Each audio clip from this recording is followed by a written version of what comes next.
Yo les bros, bienvenue sur Spatule Bro, je suis le chef et on se retrouve aujourd'hui pour une petite review de l'épisode de la semaine de la série Star Wars Disney Plus Andorre. Alors oui, il n'y a pas eu de review de l'épisode 5 parce que la semaine dernière j'ai vraiment pas eu le temps de regarder, donc je me suis enchaîné les deux épisodes d'un coup. Donc on va faire une espèce de review un peu globale des deux épisodes aujourd'hui. Oui. Tu vois ce que je veux dire? C'est débile. Calmos les amis. Ah, j'aime bien ça. Ça, c'est bon, C'est la ça. manière la plus stylée de voler, c'est pas la Superman avec les bras devant, on s'en bat les couilles de ça. Il fait oh. Et en fait il est éclaté comme film.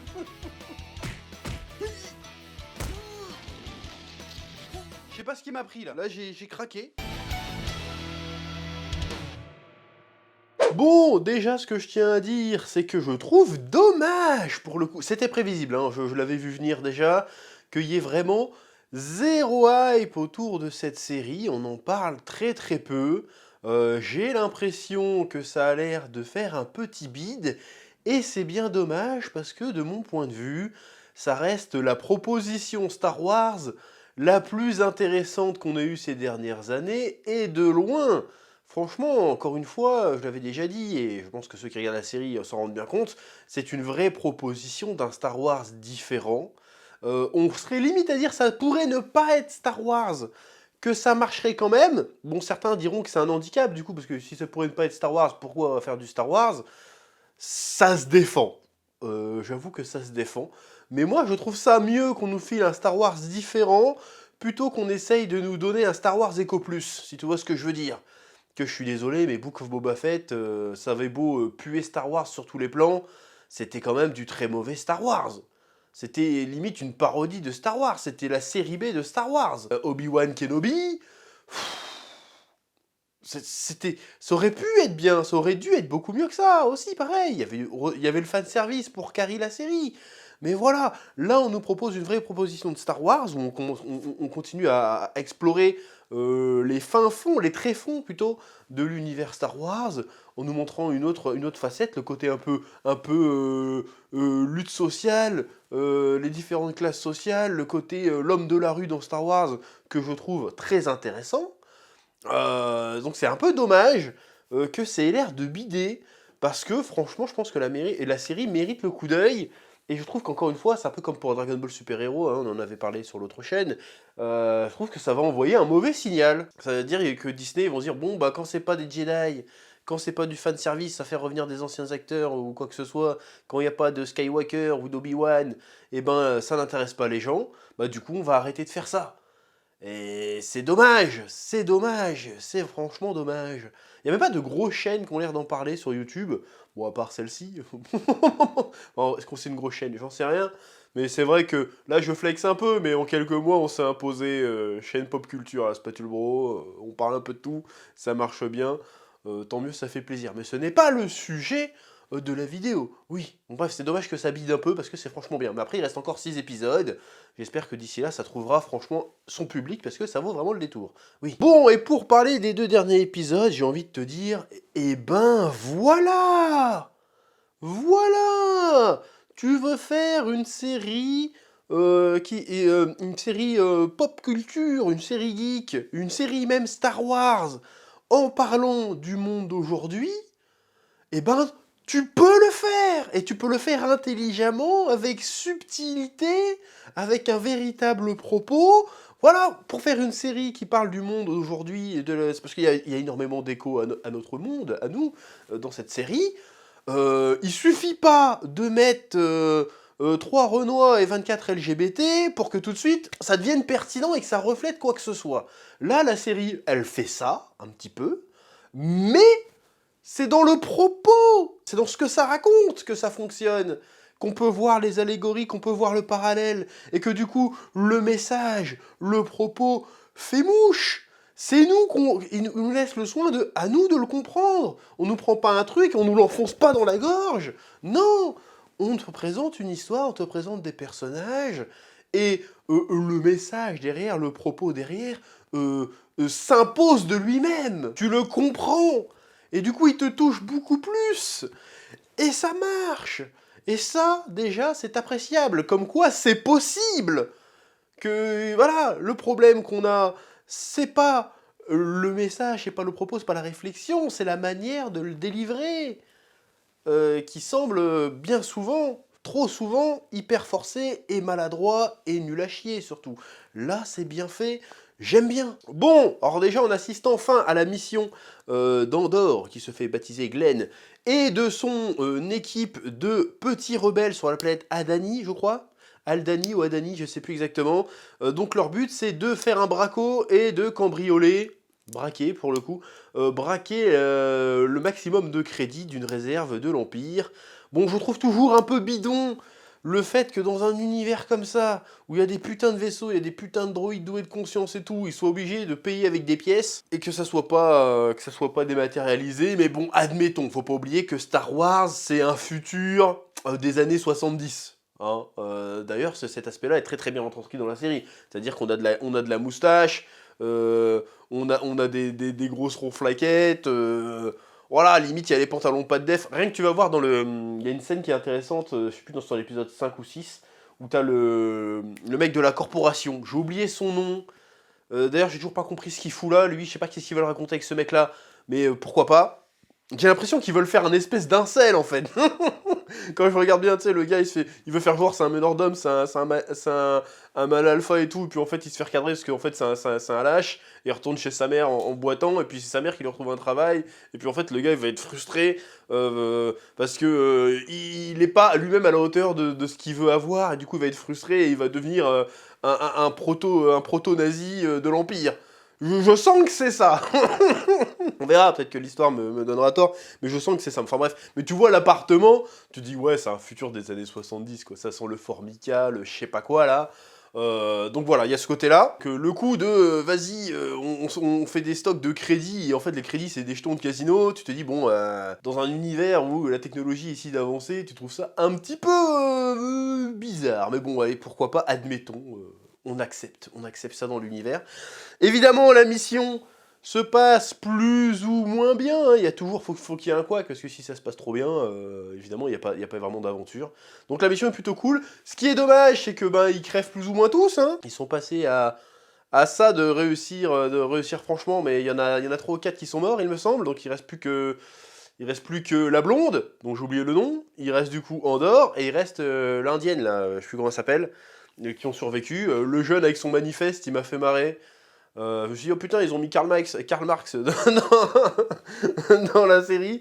Tu vois le jeune un peu plein de fous qui est là, oui, j'écris un manifeste parce que ils peuvent pas nous enlever notre liberté de penser, nos droits fondamentaux, tout ça. Mais là, en fait, un personnage comme ça, dans ce contexte, ça a tellement du sens parce qu'il résiste réellement à une réelle oppression. Donc le personnage était plutôt intéressant, mais à partir du moment où ils ont mis un peu l'emphase sur ce personnage-là, je me suis dit, bah lui, il va crever. Il va crever, c'est obligatoire. Tu sens que Karl Marx, là, j'ai envie de l'appeler Usul, pour rigoler un peu. Tu sens qu'il va pas le faire jusqu'au bout, lui. Tu le sens. Et puis en plus, l'art symbolique. Le mec meurt écrasé par le stock d'or qu'il était venu piquer. Je trouve que l'ironie de la chose est assez marrante, mais le personnage était intéressant. Et d'ailleurs, on peut se dire, parce que finalement, Glenn, Andor, ils ont tous des motivations a priori nobles. Genre, ouais, lui, il veut écrire son manifeste, donc il veut vraiment libérer les consciences et résister à l'oppression, le jeune. T'as l'indienne, sa famille s'est fait tuer par des Stormtroopers. T'as d'ailleurs le grand Renoir, j'ai oublié son nom, Taramine, je crois. Taramine, qui était un ancien Stormtrooper, donc ça, j'ai trouvé ça super intéressant aussi de mettre des anciens Stormtroopers. Et l'autre, soi-disant, dont j'ai oublié le nom, avec sa gueule bizarre et l'ancien tolard, là, lui, soi-disant, son frère avait une ferme et son frère s'est fait tuer par l'Empire. Enfin, il s'est fait exproprier par l'Empire. Et du coup, il s'est suicidé, donc du coup, il a des raisons. Et puis, Andor, il fait non, mais moi, je suis juste là pour l'oseille. Je suis un mercenaire, je suis payé pour être là. J'ai pas de grandes ambitions. Et si ça vous défrise, ben, on peut annuler la mission. Mais moi, j'en ai rien à foutre en fait que vos motivations. Moi, ce qui compte, c'est je remplis ma mission, je me casse. Laissez-moi tranquille. Et du coup, le jeune dit, a dit à la blonde, dont j'ai oublié le nom encore une fois, je suis vraiment désolé, lui dit ouais, si je meurs, donne-lui mon manifeste. Donc comme il meurt, il lui donne son manifeste. Donc on peut se dire que la conscience d'Andor va être réveillée à la lecture de ce manifeste, très certainement, même si je pense que ça va pas être aussi simple, parce que pour l'instant le Andor, il aime pas l'Empire, il est pas content de l'Empire, mais il est pas vraiment habité par des idéaux nobles. C'est surtout le mec qui essaye de s'en tirer, en fait, qui se débrouille dans ce monde de chiens. Mais on sait qu'il va être animé par une grande conscience, qu'on a vu après, on a vu Rogue One, donc on sait que le gars, même il est prêt à se salir les mains, mais parce qu'il est habité par une mission. Donc que la série prenne, parce que moi au début, quand j'ai entendu parler de la série, je pensais que ça allait être le côté un peu Robin des Bois, genre, vas-y, non, l'injustice, tu vois, mais en fait non, on a un personnage qui pense qu'à sa gueule, un peu à la Han Solo au début, qui se découvre une conscience, un but plus grand que lui, et qui du coup va être un pilier de la rébellion. Ça, je trouve ça plutôt cool d'avoir pris ce parti pris-là. Oui, après, encore une fois, j'aime beaucoup le côté allégorie de la série, parce que Aldani, finalement, quand il parle, il y a un moment, il y a une scène où il y a c'est le gouverneur, je crois, le gouverneur et un ingénieur, là, ils parlent, oui, alors on va raser toute la vallée, là, de toute façon, les Aldani, vous inquiétez pas, on s'en est quasiment débarrassé, il en reste une soixantaine, mais en vrai, et ils racontent comment ils s'en sont débarrassés, c'est qu'il y a une année, ils étaient je sais pas combien, et on a supprimé les transports, du coup ils ont dû repartir à pied, mais sur le chemin on leur a mis des tavernes qui servaient de l'alcool pas cher, et du coup les mecs se sont torchés la gueule, et puis ils ont dit oh finalement Aldani on s'en bat un peu les couilles, on se casse tu vois.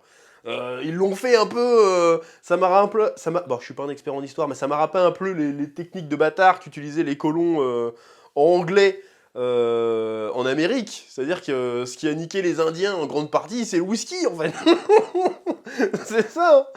Ils ont filé du whisky à tout le monde, les mecs étaient bourrés du soir au matin, et puis ils se sont fait baiser comme ça. Il n'y a pas que ça, bien sûr, il y a plein d'autres trucs, hein, mais ils se sont fait baiser en grande partie par le whisky, tu vois. Donc j'ai aimé les parallèles, si j'ai bien compris, ça se trouve c'est moi que j'ai compris de la merde hein, dans l'épisode, mais c'est ce que j'ai compris. Donc là, il y a un vrai parallèle avec des trucs, c'est plutôt intéressant. Tu vois que l'Empire, c'est pas forcément des racistes, parce que ça n'aurait pas de sens d'être des racistes, qu'en fait dans l'Empire il y a de tout, et dans les Aldani il y a de tout aussi. Bon par contre c'est des espèces humaines quoi, ça aurait été peut-être mieux d'avoir des espèces non humaines un petit peu, même si on en a un peu avec le médecin à la fin qui a 4 bras là. Ça manque d'extraterrestres pour l'instant cette série quand même, mais bon. En même temps le fait que ça soit pas des extraterrestres, peut-être que c'est fait aussi pour que ça soit plus... qu'on s'identifie plus à ce qui se passe.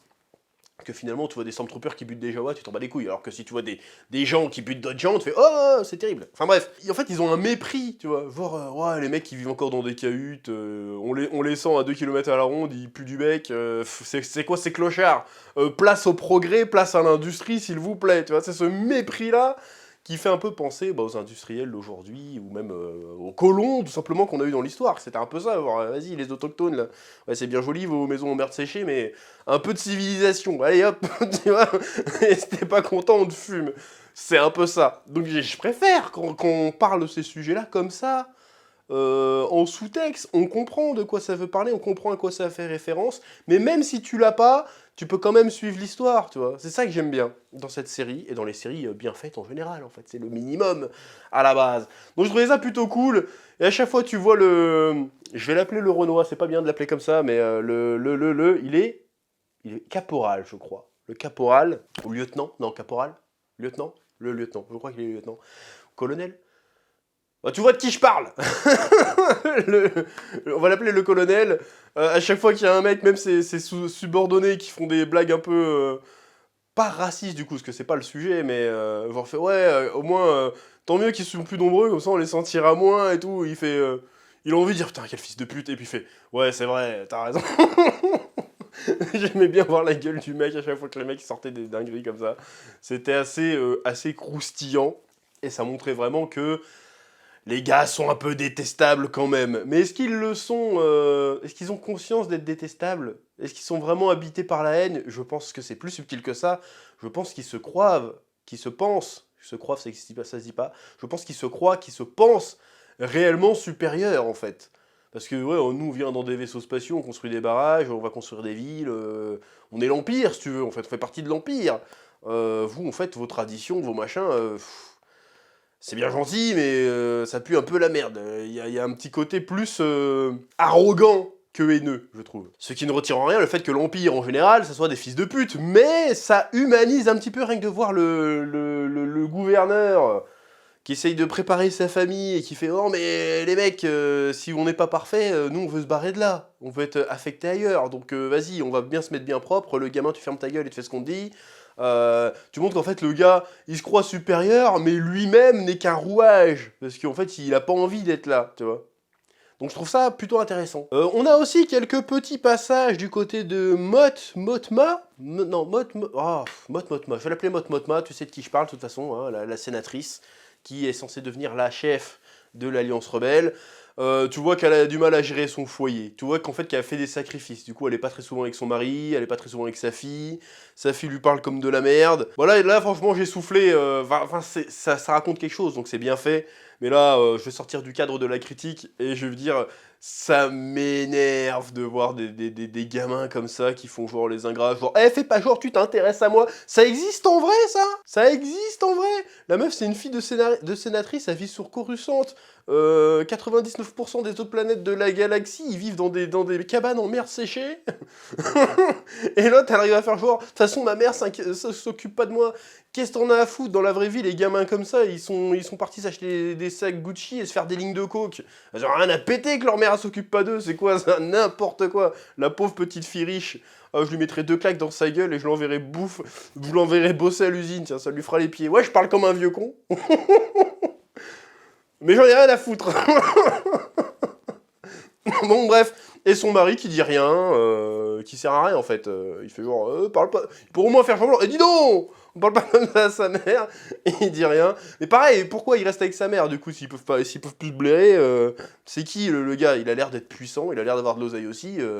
Divorcé, il y a pas le divorce dans Star Wars. Donc bref, son mari est un connard. On sait pas trop si c'est un connard ou si, en fait, comme on voit que le mari n'est pas l'air d'être habité par une espèce de conscience des luttes sociales, il a l'air de s'en battre les couilles. D'ailleurs, c'est ce qu'on voit dans la scène où ils sont dans leur limousine, là, plus ou moins, où il fait je peux savoir comment ça se fait que je t'ai pas au courant que tu faisais une nouvelle fondation? Je pensais que ça t'intéresserait pas parce que c'est caritatif.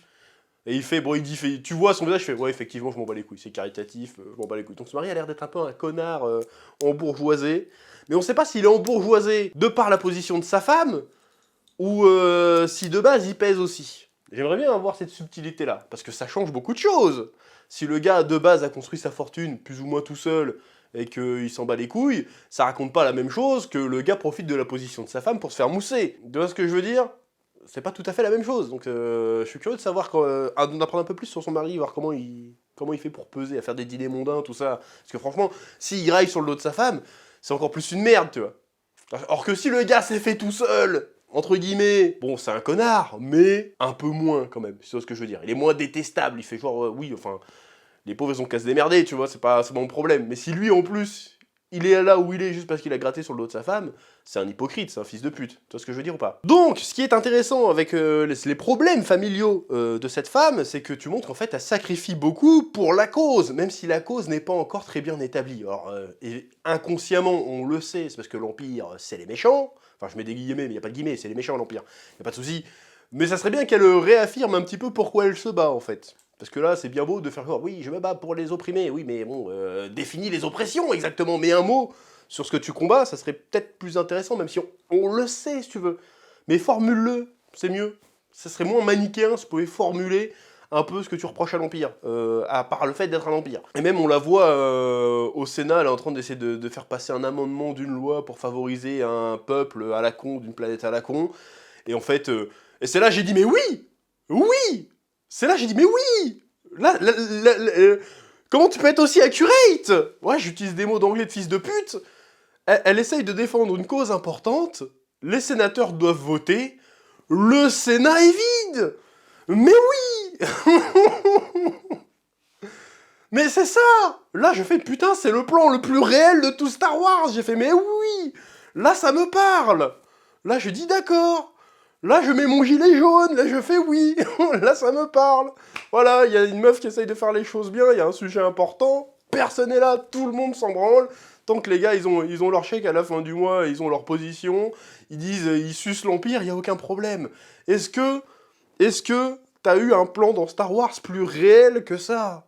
Je veux dire, on n'était plus dans Star Wars, là. Là, on était vraiment... tu sais, un film français indépendant qui parle de lutte ouvrière. Et j'étais là, je fais, oh, il est où Poutou? Il est où?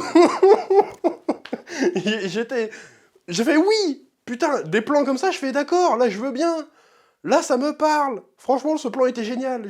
J'ai fait, oh, on y est. Bref, Mis ça de côté, il y a la scène de braquage, enfin de braquage, oui c'est ça, de braquage qui part en couille, les trois quarts ils se font buter, et il y a la scène de la pluie de météorites, non, de l'œil d'Adani, qui est vraiment très très jolie. On a eu une vraie grosse scène d'action vraiment sympathique, très très jolie visuellement. Là franchement c'était cool.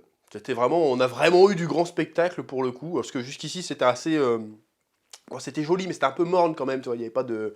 Je lâchais pas de waouh, là je fais waouh.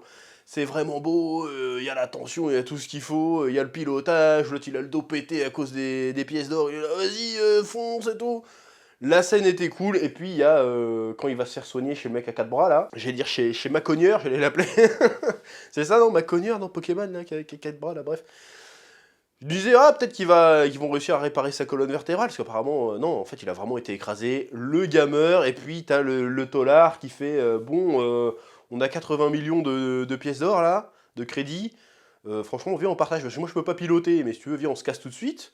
On fait moite-moite, et t'entends plus jamais parler de moi.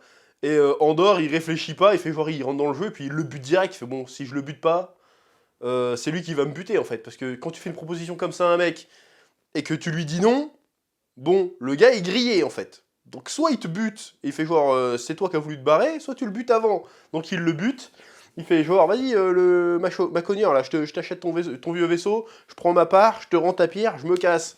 Boum, mission accomplie. Donc comment ils vont réussir à remettre la main sur Andorre après? Donc franchement Andorre finalement, même s'il n'est pas habité par une grande mission plus grande que lui, c'est quand même pas un fumier, il a quand même été réglo, parce que franchement, moi ça m'aurait traversé l'esprit, hein.